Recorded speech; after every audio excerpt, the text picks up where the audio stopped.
Welcome back to another episode of the Pod About God, and today we're talking about friendship. Which is a great topic. Everybody wants to hear about it.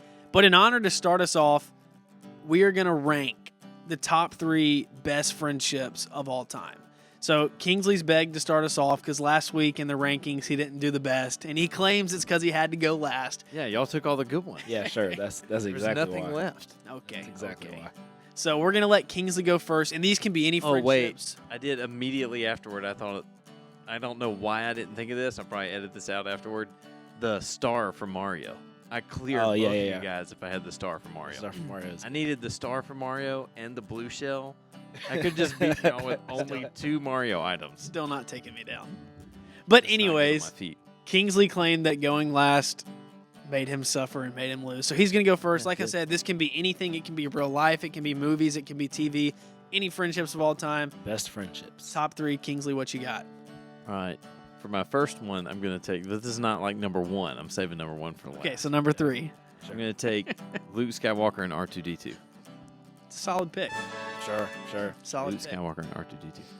For my second one, I mean, John, you gave me this one before we started, so I guess I'm kind of cheating, but I really like it, so I'm going to use it. Give me Shaq and Charles Barkley. That's a good one. I like that. I That's a, appreciate that's a that answer. big friendship. Yeah. Yeah, Just literally in terms of a mass. huge, Yes. huge friendship. If that was the criteria, you win. I win.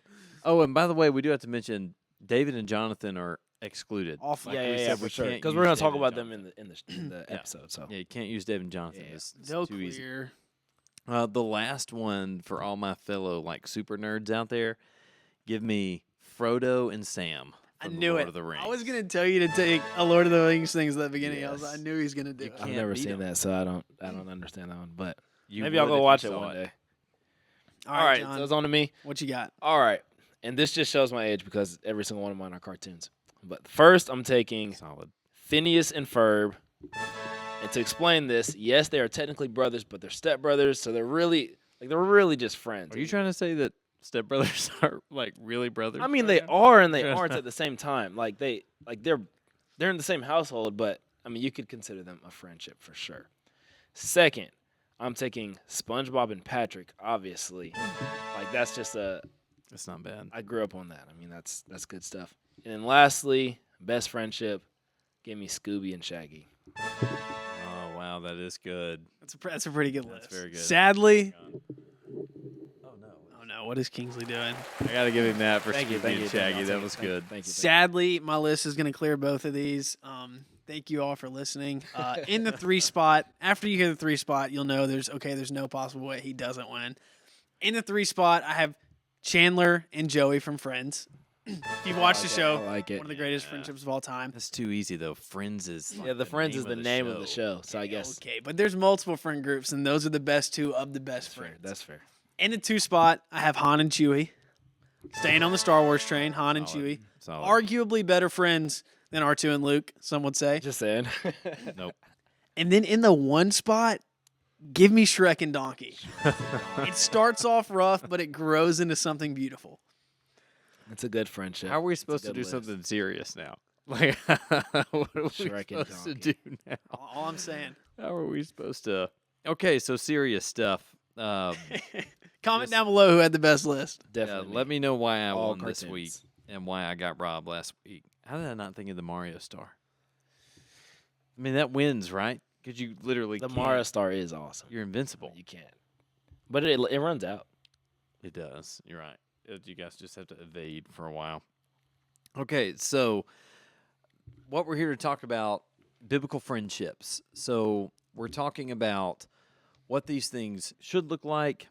What's the definition of a biblical friendship? How can I be a better friend to people? Maybe one of the more immediately relevant questions most people will be asking will be, what kinds of people should I be bringing close to me in life in some kind of friendship like this? So we got a lot of different places to go here, but sort of to tee this off before we get into some scripture, I do want to bring up a little bit of psychology here, believe it or not. So William Glasser, who's a well-known psychologist who's big into this thing called reality therapy, which was a big deal a while ago. It's kind of into the mainstream now. but a few decades ago it was kind of a new thing.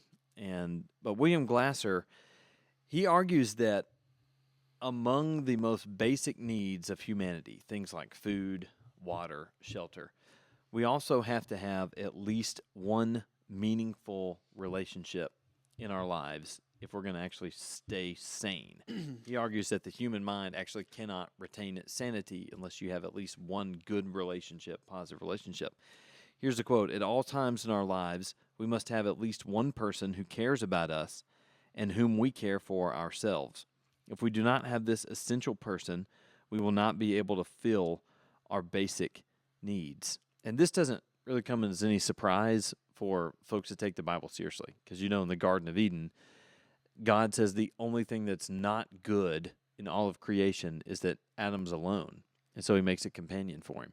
So in a lot of ways, we are designed for companionship, and obviously the context there is marriage, but in a more general sense, we're designed for some kind of human companionship. It's not good for us to be totally alone. So I think that's a good way maybe to kick things off with keeping in mind maybe the importance of why we need to be cultivating friendships. And even if you're one of those people out there that thinks you're a loner, you don't need anybody. Well, you do. I mean, you need to know that at least somebody out there cares about you and that you have somebody that you care for as well. So, John, any thoughts here as we get started on if I am looking to either be a good friend or if I'm trying to consider whether or not the friendships I've got now, are leading me in the right direction or not? What do you think? Yeah, so I actually heard a really good lesson about this from Andrew Itzen one time, and he was talking about different kinds of friendships that everyone needs in their life, and he used the example of David, and he talked about David having 3 different kinds of friends, and I would argue that every person needs these 3 kinds of friends in their life, and I'm sure there's more, and there's different kinds of people that you need in your life for different situations, but these 3 kinds of friends are definitely helpful when it comes to growing. Well, his 3 kinds of friends, the exact people he mentioned were: one was Nathan, and what Nathan was for David was somebody that held him accountable, because if you recall, whenever David committed his sin with Bathsheba, Nathan is the one that came to him, and he told him this little parable, and he explained to him that he was the person that messed up and made this mistake, and that he needed to make it right. So he had Nathan in his life, and David's the king, so at that time, David could have chosen to kill Nathan because he came into his presence and told him that he did something wrong. But because Nathan was that kind of friend for him, David respected what he had to say, and he got back on track. And I think that's incredibly important for us all to have in our life, is someone that we know of that can help keep our mind straight. Because obviously, because we're human beings, sometimes we're going to veer off the track, and sometimes we're going to mess up. But if we have those type of companions that help us to stay straight and bring us back whenever we need it, then that will definitely be something beneficial. I can think of a few guys in my life that are close enough to me where they always keep it straight with me, and I respect their words, because I know that they're doing it out of love, and I know that it's not because they're hating on me, it's not because they just want to get on to me, but it's because they love me and they want to see me succeed in my faith. So they're willing to say something whenever I need it. That's one kind of friend, is Nathan, the one that will hold you accountable. Another was Samuel. And Samuel was, if you recall, the guy who went and anointed David, right, in the house of Jesse. And he was a bit older than David, and he was kind of like David's wise counsel. And everyone, I kind of think of you like this, and I'm not trying to call you too old, but No, it's okay. You're the kind You do of friend, multiple times a yeah, day, that's true, actually, because you so need it. You need it. He's You need some getting older. humbleness. So He is, you but have a lot more gray hairs now. That's real, but by the way. he's the kind of guy that is wise counsel for David, where he can go to him and seek some experience in life and things like that. And it's obviously, we call these people role models, or we call these people, I guess, I don't want to say our idols, but the type of people we look up to in life. And, they've been through these experiences that you're starting to get through. They've been through these stages of life. And whether they succeeded or failed in those moments, they have the experience to help you get through that stage too.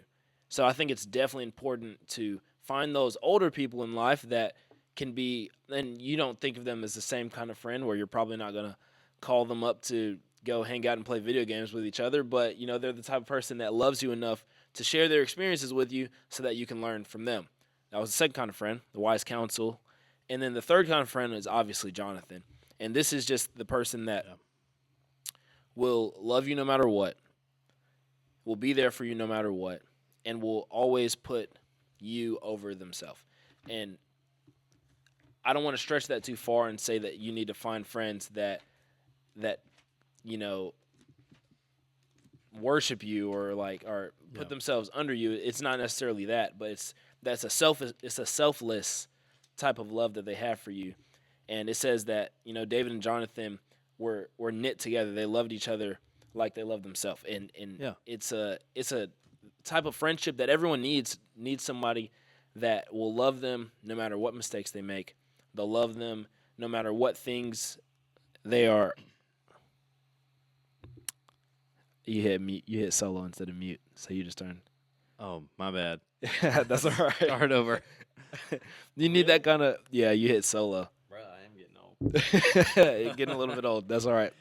You need those kind of friends that will always be there for you no matter what in your high times in life and your low times in life, and will always be willing to do what they can to help you out in life and just be there and love you. And I have those kind of friends too, and it's definitely a big help whenever you're going through a difficult time, whenever you're going through an exciting time. You need someone to celebrate with you. They're there for you in all of these different things. So I think that's just a crash course on what his lesson was. He went into way more detail, but that's just three types of friends that I think would very much be beneficial to you to try to seek out and when you're walking this walk with God. Yeah, I like that. And I got two thoughts on that. One is I like the phrase role model better than old guy. That's better. Yeah, that's what it is. Two is, all right, so let's think for a minute about David and Jonathan's friendship, which we said is like the obvious winner. Like out of all the ones that we've discussed, like you're not going to find one that's probably better than Shrek and Donkey.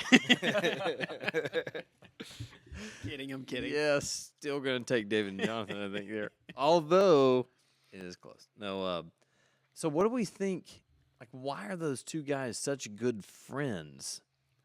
Would be the question I'm most interested in here. And C.S. Lewis has written a book called The Four Loves, and one of those kinds of love that he writes about is like a friendship kind of love. And he's got this whole theory that friendships are born out of common interest. He says people who are in love are always talking to one another about their love. Friends hardly ever talk about their friendship. People who love each other are normally face-to-face, absorbed in each other. Friends are side by side, absorbed in some common interest. And he goes on to say, this is why those people who simply want to have friends can never make any. The very condition of having friends is that we should want something else besides friends. Those who have nothing can share nothing, which, by the way, ouch, C.S. Lewis. Those who are going nowhere can have no fellow travelers. So I think about David and Jonathan. Like, what knits them together so strongly? Is it just that they really like each other? Well, obviously they get along and their personalities mesh well together, but they're about the same things. So we know about David and his great faith in God and what he does with Goliath and on other occasions. But a story that often gets forgotten is this story about Jonathan in 1 Samuel 14, and John knew exactly where I was going with this. Mm-hmm. But Jonathan, his father he's just made a big mistake about an unlawful sacrifice before he goes into battle and all those things, and he's basically just scared he's going to lose the battle because everybody's leaving him. Meanwhile, his son says to his armor bearer, hey, let's go up, and me and you, we're going to go against the entire army. And they have this little test devised to where, if they say, come to us, then that's a sign from God that we'll go and we'll take over them. But if they say, you stay there and we'll come to you, then it's like, no, we won't go up against them. But he has this phrase here in verse 6. So Jonathan said to the young man who carried his armor, "Come, let us go over to the garrison of these uncircumcised. It may be that the Lord will work for us, for nothing can hinder the Lord from saving by many or by few." So you see this unwavering trust in God and this willingness to go out there and do something very bold in Jonathan that we've already seen in David with what he's going to do with Goliath. So what knits these two guys together and what makes that friendship so strong, I do think it's that they both have this common goal in life or at least this common hope, shared faith in God, and that's really what knits the two together. Were you Go, about to say dog, something? what you think over I there? wasn't about to say anything. Okay, well, I was gonna say, you see that in Jonathan as well when it comes to the throne, just because he's the son of the king, he's the prince, which means that obviously tradition says that he's gonna be the next king, right? Well, God has a different plan, and His plan is for David to be king, and you can imagine that any regular person would be upset with God about that, because this is His spot to inherit.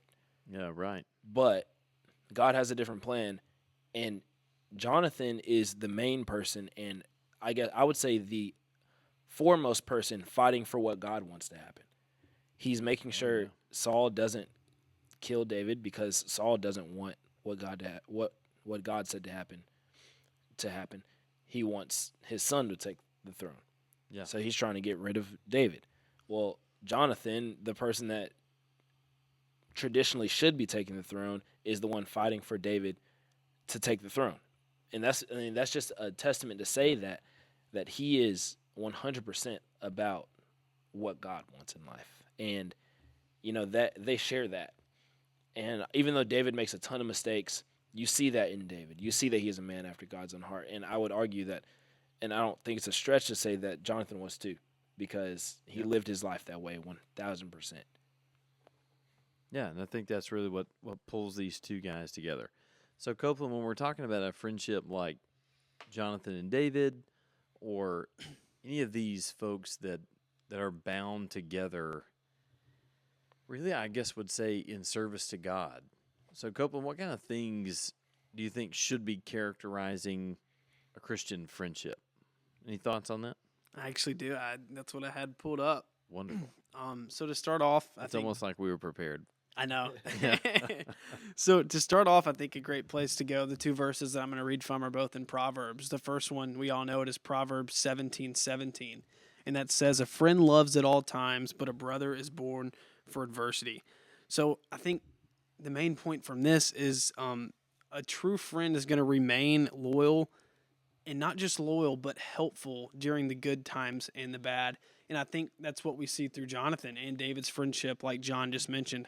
Jonathan and David weren't just together through the good times, but you also got to remember, like, imagine how awkward and weird that would have had to be for Jonathan when his dad is trying to kill his best friend, and he kind of has to pick, like, do I help my best friend escape, or do I stick with my dad and hopefully become king one day? Because definitely that stuff's going through your mind. Yeah. Well, doesn't Saul even? Doesn't he gets mad at Jonathan's like, "You've chosen this my enemy over me. Like, how dare you?" And he doesn't just say it to Jonathan. He says, And it's not even just his dad, but like that's the king. So like yeah, it's true. he's yeah. going against the nation to go with what God wants for his friend. Like that's huge, I think. And I think it's twice that they're sitting at dinner together, and Saul hurls his spear at David. Like Yeah, tries to pin him to the wall. and He hurls it at Jonathan one time too. that's the Yeah, dude's that's right. best Yeah, he tried friend. to kill his own That's- son.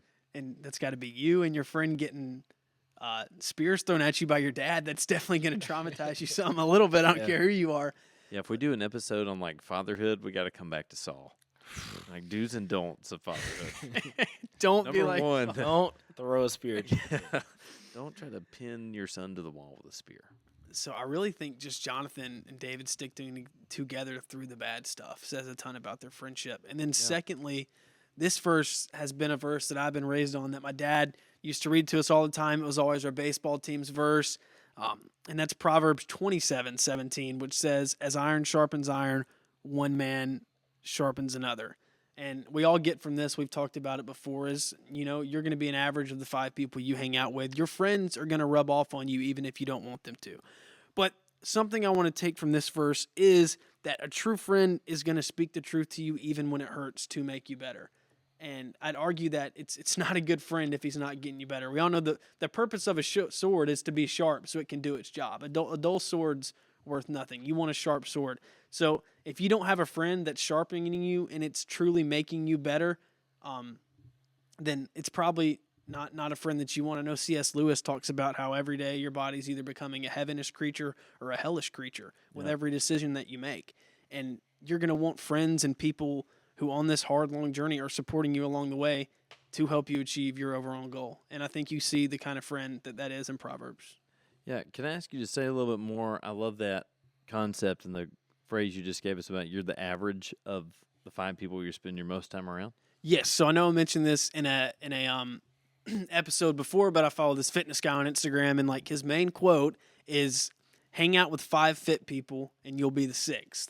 And I think that applies for Christianity too. And this is exactly like I said on the last broadcast: is hang out with 5 people that are on fire for Christ, and you'll be the 6th. But about the average, you think about the people that you spend the most time with, and think about their mannerisms, their jokes they may say, things they're interested in. It's gonna rub off on you. I mean, hanging out with John. I mean, last year we hung out a lot. I don't really have a big influence in video games at all, but there'd be times when me and John would sit down and play Cuphead for 2 hours, and I'd have the most fun I'd ever had. And I'd never been a big video game guy before. Yeah, that's true. That's true. Like Mario or anything like that, or Cuphead. Like I could never see myself sitting playing Cuphead. Me and John would sit down and play Cuphead forever, and just stuff. I think who you hang out with, who you spend time with, you're going to be molded in something at least similar to them. But yeah, I love that concept, and it really puts it into perspective. So like for folks listening out there, and even for me, as I'm thinking now, okay, so what are those 5 relationships for me?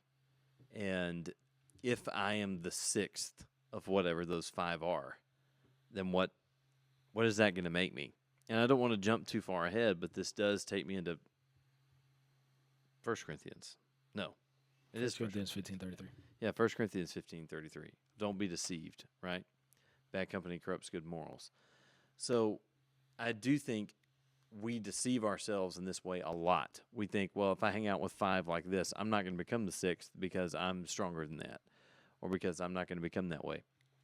And we totally forget to use another example from the Kings, Solomon. So Solomon is given wisdom directly from God to be wiser than anybody else who's lived before him at the time. And, well, King says, and anybody else that comes after him. But Solomon, even in all of his wisdom, his heart winds up turning away from God. Even after he's spoken with God, God has blessed him with all these things.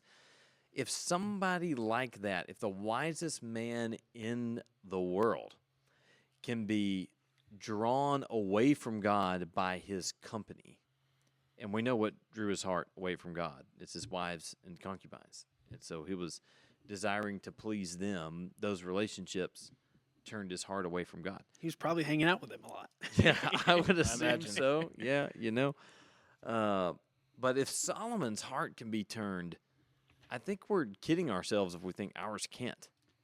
So I love that phrase, don't be deceived. Like, don't think that if you're going to surround yourself, whether in the context of 1 Corinthians 15, maybe it's people who are teaching wrong things about one thing or another, which in the context there we're talking about the resurrection. So maybe it's don't be deceived. These teachings will rub off on you. But I think for, your average Joe out there, we're thinking, okay, if I'm spending a great deal of time around folks that are not interested in making God the priority in their life, why do I think I am going to be above being pulled in that direction? And I think we can really do ourselves a disservice by deceiving ourselves into that, when in reality we're going to become the 6th. And I think a lot of that comes into play. We know we have a lot of college listeners, so that's why I do want to talk about it, is when you're in college. You leave your parents, you don't have them. You're not around your parents anymore. Most of the time, hopefully, your parents are going to be people you spend a lot of time with, and they're rubbing off on you in a good way. Or whoever that guardian is, like Yes. that parental Yeah, figure. brothers, Yeah. Anybody along that lines. And when you go to college, you're off by yourself and you got to make new friends. You got to make your own friends. And I'm a firm believer that, who you set yourself up to college and be is going to rub off on you for those next few years and is going to form you into the man that or woman that you may become. Yeah. And so I just think it's so important in college to really focus on those important friendships and finding good friends that are going to get you in the right habits and becoming that good person for those years to come. Yeah. If you look in Psalm 1:1, like the very first verse of the book of Psalms, it says, "Blessed is the man who walks not in the counsel of the wicked, nor stands in the way of sinners, nor sits in the seat of scoffers. But his delight is in the law of the Lord, and on his law he meditates day and night." And why is it that you're blessed if you don't walk in the way of sinners and stand with scoffers and sit with, I think I said sit with scoffers, stand with sinners, There you you know what I mean.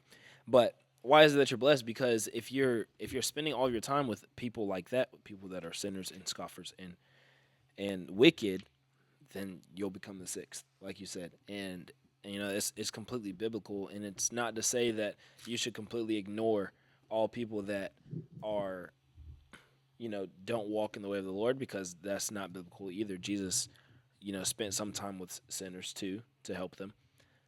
But also, like Kingsley said, do not be deceived. If that's all that you hang out with, you will become that. And if that's all you surround yourself with all the time, then you'll be that too. So, yes, we're supposed to reach out to those people. But if the closest people in your life are all people that are leading you away from God, then you shouldn't be surprised when you're led away from God. Yeah, I think that's a very important thing to note. And since we're on it anyway, I think about how Jesus, the friendships that he had during his earthly ministry. So he has 12 men that he's closer to than anybody else. And obviously he eats with sinners. He spends a lot of time with these folks that are viewed as less than, the tax collectors, sinners. Yeah. So what I hear often, if there's a friendship that's a very negative one, and whenever someone is called out on it, usually the first line of defense is, well, Jesus ate with sinners. And Jesus, associated with these kinds of people. But yes, that is correct. But you will notice that Jesus' closest earthly relationships are not with those folks. So yes, he eats with them, and yes, he's there to help them. He's come to call the sinners, but I don't know that that's a good passage to lob out there to say, well, you don't need to be telling me that I shouldn't be, in this group of 5, and I'm not going to become the 6th. Because Jesus, while he does reach out, his closest relationships are reserved for those 12 men. We know one of them winds up betraying him.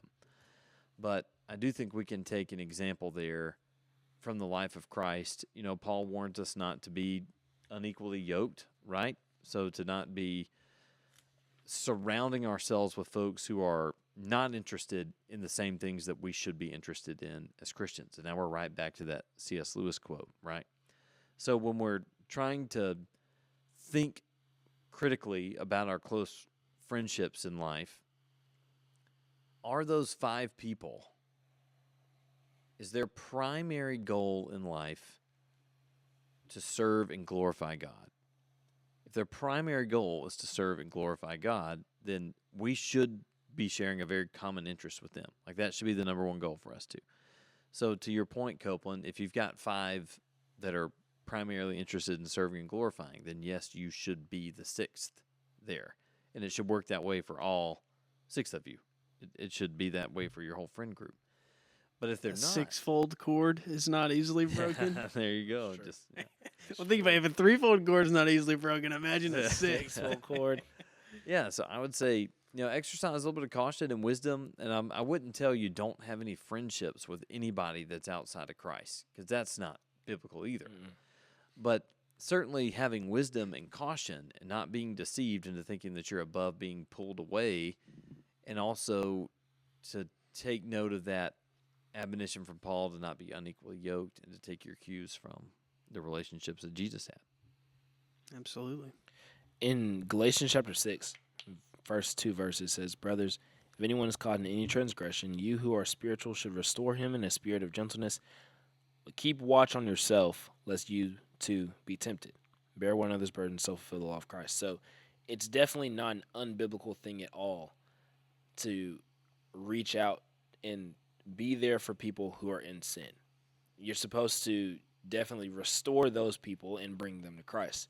But it says, keep watch on yourself, because everything else that we've mentioned from Scripture is true. That if you're spending too much time, and I don't know if you can quantify how much time is supposed to be, but if the majority of your time is spent with people that are drawing you away from God, then you will be drawn away from God. So, yes, 100%, you who are spiritual, restore him in a spirit of gentleness, but keep watch on yourself lest you too be tempted, because you have to be careful with yourself that you don't let them bring you the wrong way, the same way that you're thinking that you're trying to bring them the right way.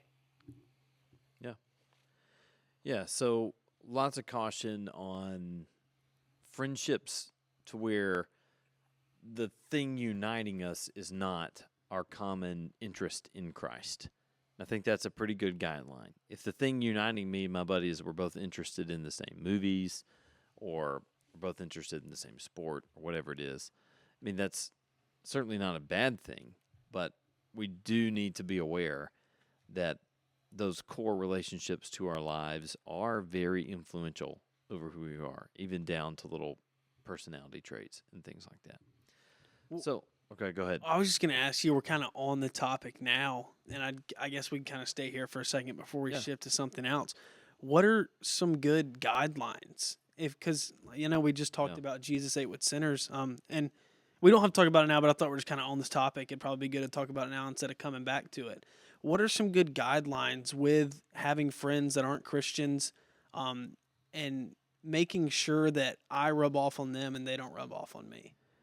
Yeah, I mean, for me, it all comes down to being clear about boundaries. We talk about that a lot in like dating relationships, but boundaries would be very important there. Just being upfront of, hey, these are things that I'll participate in with you guys, but if you're going to do this, I'm not going to be there. Like, this is not me. This is not, this is not what I believe in. It's not how I want to live my life because of what I believe about God and my relationship to him. So whether that's like if I'm friends with, if I got a group of buddies that I know are going to go out on the weekends and be involved in things that are not Christ follower kind of things, they're other kind of things, then being very upfront with, hey, look, I love you guys. These relationships mean a lot to me, but this is not what I want out of life, and this is not who I am. So my boundary is here. So be very clear in setting some of those boundaries, and you got to be vocal. Like, you got to let people know. Those are not easy conversations all the time, but usually if they're the kind of person that you want as your close friend, they'll respect you for it, and they won't be holding you to it all the time or trying to push those boundaries. But then that takes me to the next thing. If your boundaries are constantly being pushed, just like in a dating relationship, what I tell people is, if your boundaries are constantly being pushed by the person you're dating, maybe you need to reconsider that relationship, because they're obviously not interested in your best interest in that relationship. They just want their way. And so they're trying to just roll over your boundaries to get what they want out of you, or to get what they want out of this friendship or dating relationship, whatever it is. So if your boundaries are constantly being pushed, you need to reconsider the relationship. And the thing I think of here is, you'll notice, with Joseph and Potiphar's wife, he doesn't like stick around to Potiphar's wife. All right, let's talk this through.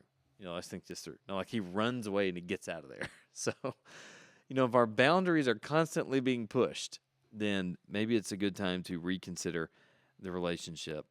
And John's called me old, so I'm tempted to not give this quote. Can I do a George Washington quote? Oh my! Here he goes. He was probably there when George Washington said it. I was thinking of a Lorax quote in my head. Oh, Difference between Lord. George ages. Washington. Look, one of us here has to be halfway serious about something. If you're going to do Dr. Seuss, All right, go for it. What did It's not George Abraham Washington Lincoln, say though. to you? For some reason, I feel like Abraham Lincoln's way more of an old guy. Learn your presidents, buddy. I know George Washington came first, but I mean, does it not? Are y'all not used to people quoting Abraham Lincoln all the time? Nobody ever quotes George No! Washington. Abraham Lincoln actually said, "Don't believe everything you see on the internet."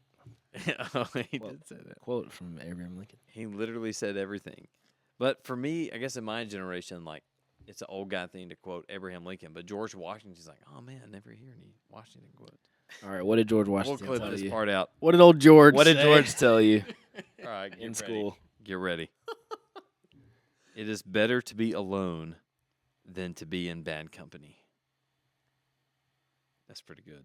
Better to be alone. You guys don't like it. It's Oof. better No, I to do. be What alone. it reminds me of a verse in Ecclesiastes. I just had it pulled up because I was thinking Yep. about it. I love it. Ecclesiastes 7:5. It says, "For it's better to be rebuked by the wise than hear the praise of the fools." Yeah. So maybe George was Yeah, just absolutely. reading Ecclesiastes one day and said, "Let me rip him off." Yeah, so I would say righteousness with loneliness is always better than unrighteousness with companionship. Yeah. Like all the time.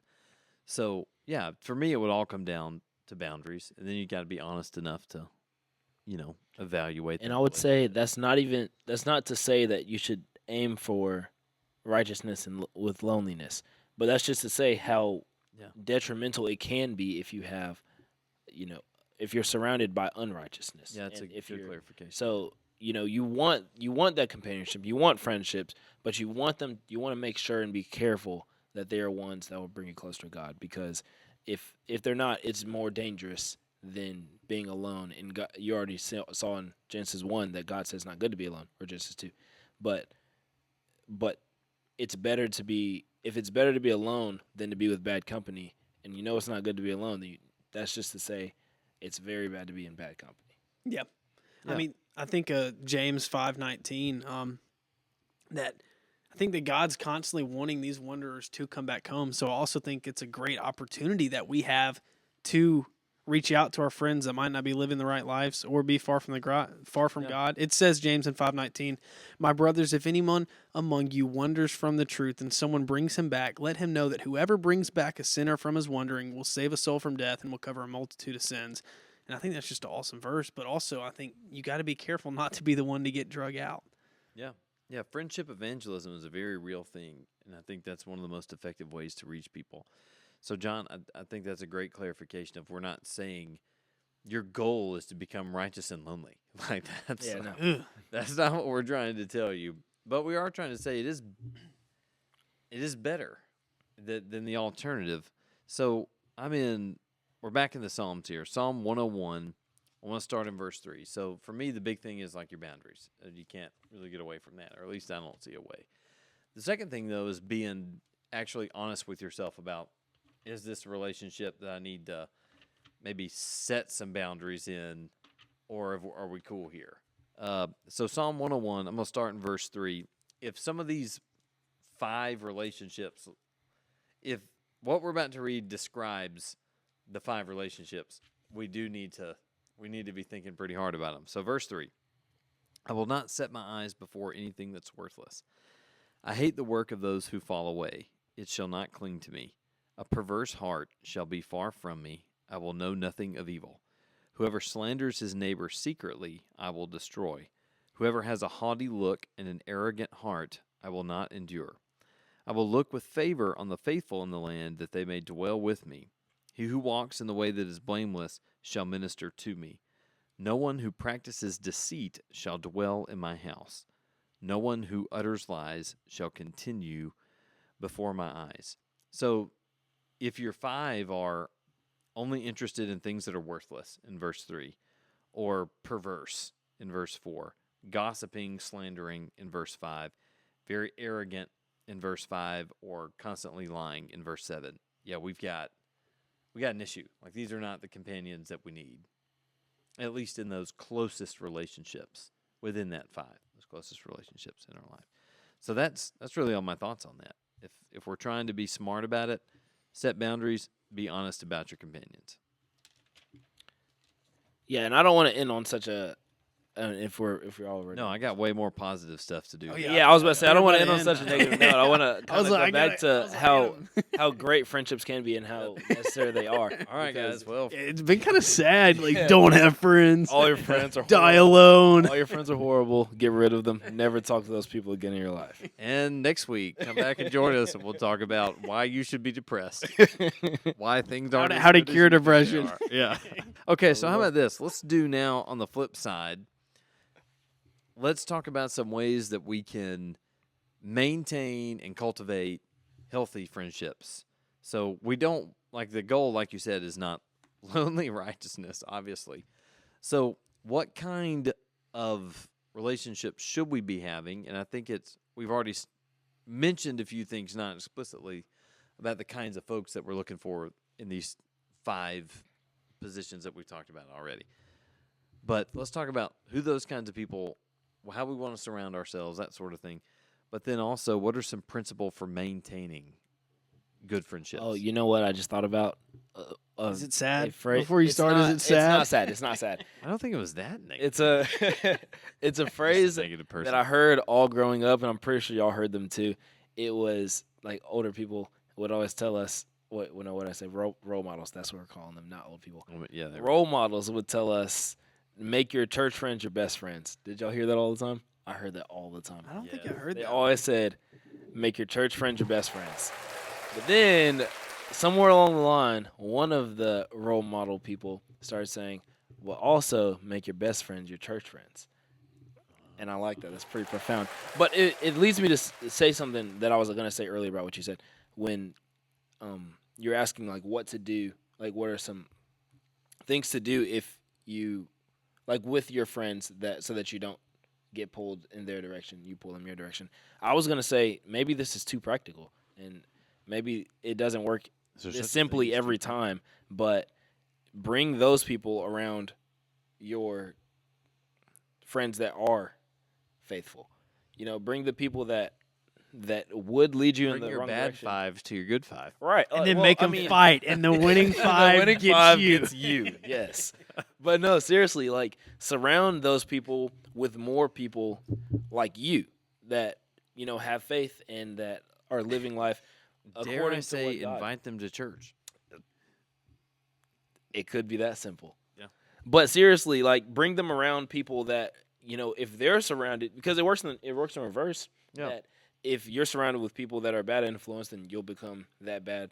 But if a bad influence is surrounded by people that are good, then maybe they'll become good, right? So Yeah.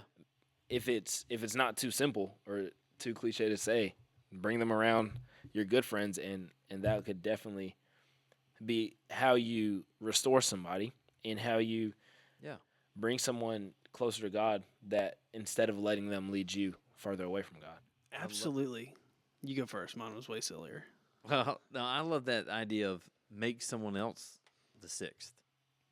So if we've got a good group of guys and we're all like, nobody's perfect. So we're not saying you got to have perfect people to be your Yeah. friends, but if we're all dedicated to serving God and that's who we are, then yeah, let's bring the 6th in and create another Christ follower. Oh no, I know you're dying to say it. What is it? I was just gonna say I like that idea a lot better than the fighting, because my bad friends are totally taking out my good friends. Yeah, that's true. That's true. That's fair. Yeah, that's. Your good friends might. But you never pray for know. you. I mean, well, I don't No, know. If Bryce- they got God on- Bryson's if getting they got God clocked. on their side. Yeah, that's true. Yeah. Bryson's getting clocked. Bryson's getting worked. listen, we just read from Jonathan, the Lord can save by many or by It's few. true. If they got God on their side, then They win. who knows? All right, so here, I got some stuff here. 3 major principles for maintaining healthy friendships with your friends. I guess if it's a friendship, obviously it's with your friends. A little redundant, but still effective. Number 1, so Romans 12:10.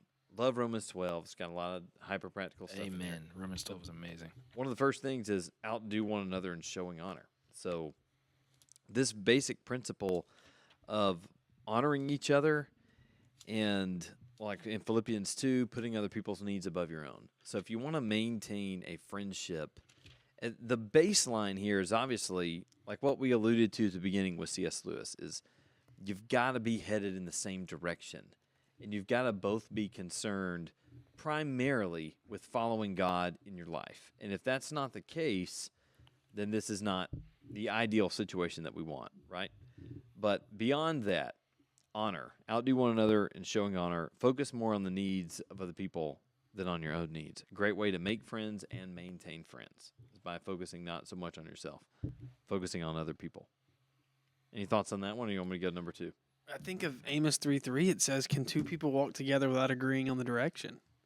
Yeah, It's a great one.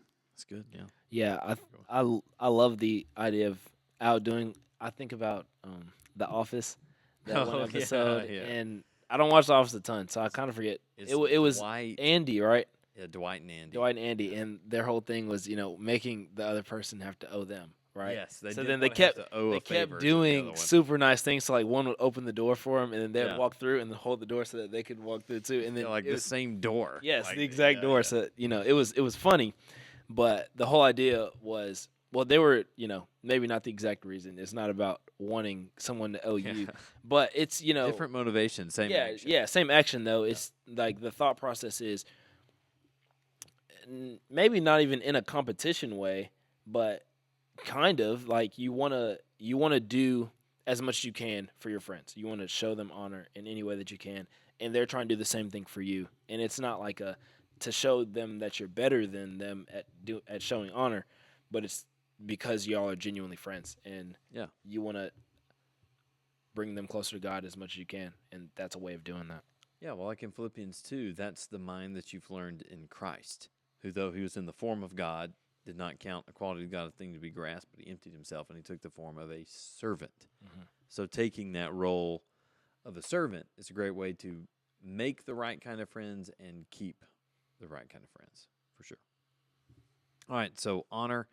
Second thing is forgiveness, which if you want to have any kind of relationship with anybody, you're going to have to be able to do forgiveness in some capacity. And forgiveness is not an easy thing to do, certainly. But, there's so many passages we could look at here, but there's one I want to look at in 1 Corinthians chapter 6, because this one, like we mentioned, forgiveness is not easy, but to me, this is one of the, for us, I guess, most difficult things to actually agree with. So I want to start in verse 1 of 1 Corinthians 6. When one of you has a grievance against another, does he dare go to the law before the unrighteous instead of the saints? Or do you not know that all the saints will judge the world? And if the world will be judged by you, are you incompetent to try trivial cases? Do you not know that we are to judge angels? Maybe Copeland can do a whole episode for us on that. How much more, then, matters pertaining to this life? So if you have such cases, why do you lay them before those who have no standing in the church? I say this to your shame. Can it be that there is no one among you wise enough to settle a dispute between the brothers? But brother goes to law against brother, and that before unbelievers. To have lawsuits at all with one another is already a defeat for you. Now here comes the difficult part.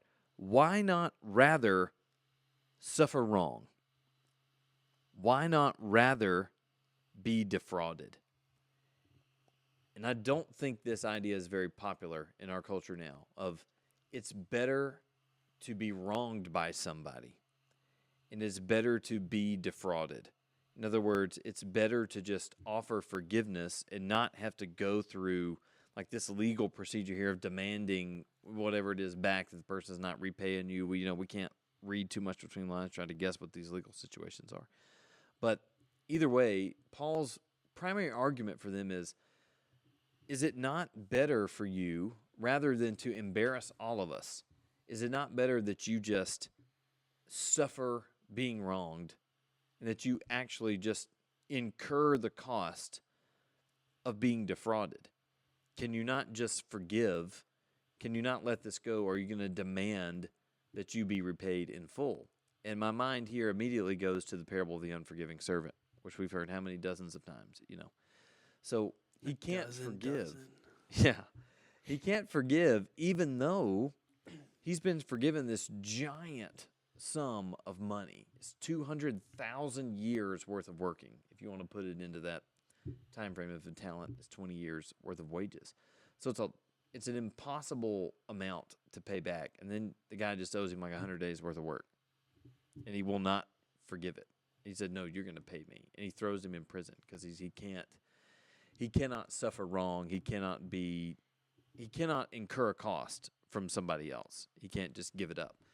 So even though it's not a very popular line of thinking of why not just rather be defrauded? Why not suffer wrong? If we want to have the kind of friendships in the church that we really want to have, I think one of these primary ideas, and I guess we're back to the beginning again here, of it's got to be about something other than me. If this relationship is about me, it is not going to end well every single time in a friendship or in a dating relationship. But in friendships, in some ways especially, not going to end well if the friendship is about me. But if it's about, first of all, seeking God, and with that mind that's in Christ, I'm putting someone else's needs above my own, and I'm so interested in that I can suffer being wronged. Like I don't have to have everything my way all the time. Then all of a sudden we're very much in good shape for a healthy relationship.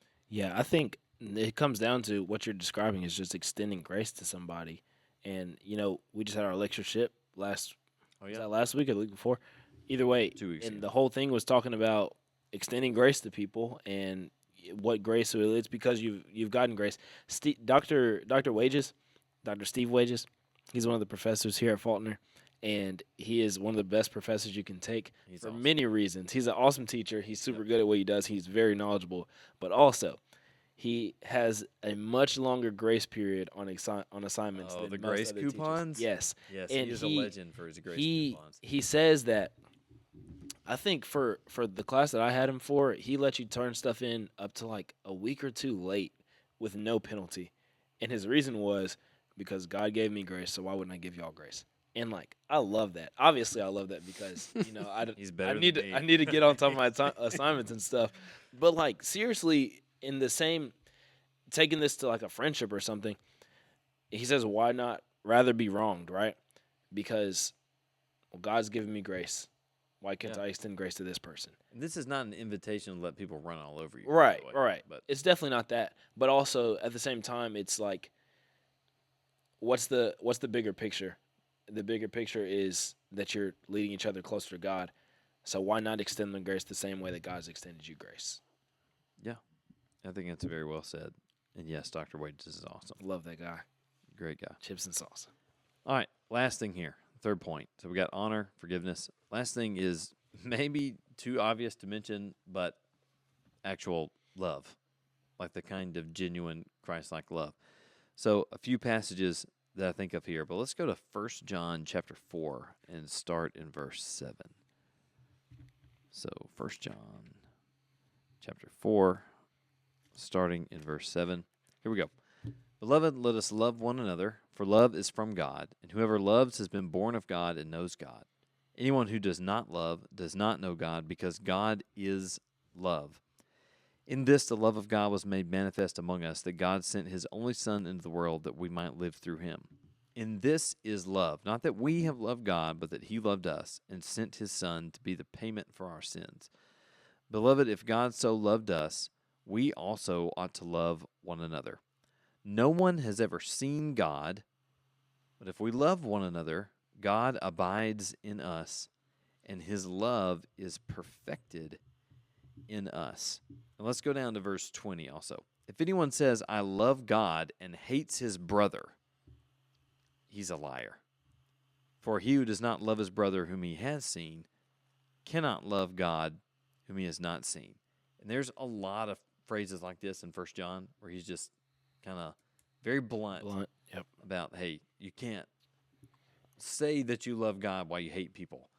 So when we say love here, this is the kind of love that we're talking about. It's rooted in the discussion here in 1 John chapter 4. But I love verse 12. No one has ever seen God. But if we love one another, then God abides in us. He lives in us if we treat each other with the kind of love. Jesus says, a new commandment I give to you, that you love one another as I have loved you. If you look in chapter 1 of First John, this just came to mind whenever you said that. It's verse 5. It says, "This is the message we have heard from him and proclaimed to you, that God is light, and in him is no darkness at all. If we say we have fellowship with him while we walk in darkness, we lie and do not practice the truth. But if we walk in the light, as he is in the light, we have fellowship with one another.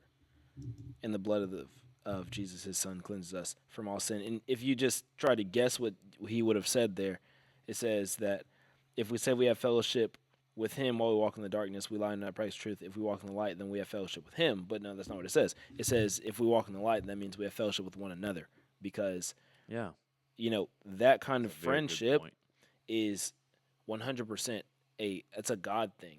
Walking in the light requires us to commune with each other in that kind of way and have these faithful friendships, I would say. Like, that's what Yeah. the church is for.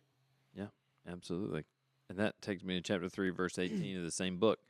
Little children, let us not love in word or talk, but in deed and in truth. And that's a pretty good foundation to build healthy companionship upon. Copeland, what else you got over there? Are we ending it? I'm, Are we close to I'm, the end? I'm out of material over here. Well, the only thing I have left to say is never forget who the friend that you always have is, and that's Yep. Jesus. And it makes me think of the verse that you just read in John 15 that says, "This is my commandment, that you love one another as I have loved you. Greater love has no one than this, that someone lay down his life for his friends. You are my friends if you do what I command you." And what I think about is there, like, you feel like you have no one to talk to. He's always listening. You feel Yeah. like no one cares about you. You remember he died for you. You feel like you have nobody to hang out with. No. Remember who you get to spend eternity with. And then I think about the song too. What a friend we have in Jesus. All my sin and grief to bear. What a privilege to carry everything to him in prayer. Yeah. So whenever you feel like you don't have a friend, you've always got the big guy. He's not going anywhere. That's awesome. Yeah. Well, way to step up and hit a walk-off grand slam. Yeah, I know, there that's for awesome. that was really good. You guys, thank you for the win at the beginning on the top friendships. Well. Really appreciate that. Huh. That was kind of you guys. So we'll be back probably next week. It might be a week and a half, 2 weeks, but we should be back next week, right? I'll be here. Yeah, let's do it. All right. We'll be back next week. See ya.